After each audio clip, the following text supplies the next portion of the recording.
Hey everybody, welcome back to the channel. Wonderful, nasty day. I'm sick of this and sick of winter. It was almost 60 degrees yesterday, running around t-shirt, and today it's nice and cold, and tomorrow's supposed to be 60 again. Right now it's about, I don't know, high 30s I think. So anyways, got a new project drug in, so let me show you what we got. Looky, I have got a new wood splitter. Went and traded for this, got this home, and oh, it's cold, but it's got a nice platform and everything on it, hydraulic tank, and the way they had this one set up, they had a pump, which I'm pretty sure that's single stage, set up over here on a belt to a motor. So I'm probably going to redo this, but I still want to keep this platform because I think it's handy. Then I can add some valves and stuff over here, and you know, get everything set up and put a motor right here. And I think this will make an awesome wood splitter. It's got a big old, that's at least a 4.5 inch cylinder there.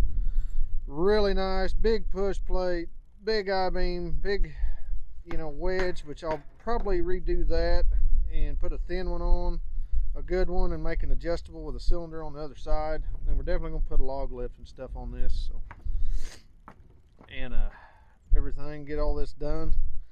But what I think I want to do is, this is built real good, I'm probably gonna, I ain't quite made up my mind to cut it off flush and take the axle out, because I'm gonna set it on top of a piece of tubing out there and put a good axle under it, because this is way too low to the ground. I'm a tall guy and that's just gonna kill my back. But the guts are solid, everything's good on this, and I've got motors and stuff. So, and I mean, it's a big old thick piece of heavy I-beam, a couple hoses and stuff. But you know, it was a homemade one, but someone did a pretty good job on it, and I traded for it. I ain't got much in it, so that made me happy.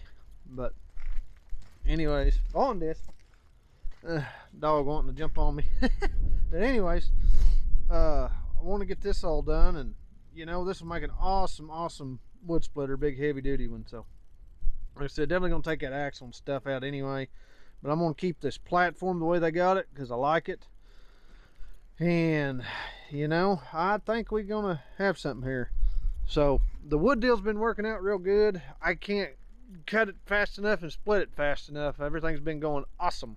So I traded for this to get two going, and I'm gonna build a log lift and everything for this. I got almost, actually I'm pretty sure I do have everything out there to do it with. So like I said, we're gonna get on that and get you know, get this built. But leave me your thoughts on that, what you think, or you know, kind of what you might do. Always up for info. You know, I've got a pretty good idea how I'm gonna do it in my head. Like I said, I got most of the parts. So, but anyways, it's cold, I'm gonna go back inside, but stay tuned for this project. I'm excited as can be on this. And the wood deal, like I said, we're gonna build, I'm gonna put together a wood processor later too, when I get most of these little ones knocked out, because right now I'm doing big rounds and need splitters. But I want to build a processor, and I'm going to build a style like a Hudson Badger or a Wallenstein 800 series, where it loads it up and cuts it, because I got some white oaks on the other place that are just telephone poles. It'll be perfect for it. But for now, we're going to do this, and like I said, just sharing this video, and leave some comments. Let me know what you think, what's your thoughts, and all that good stuff. So anyway, I'm gonna go in where it's warm, back in the shop, and start on some stuff. So as always, like and subscribe, and leave me a comment, and I'll catch you on the next video. Bye.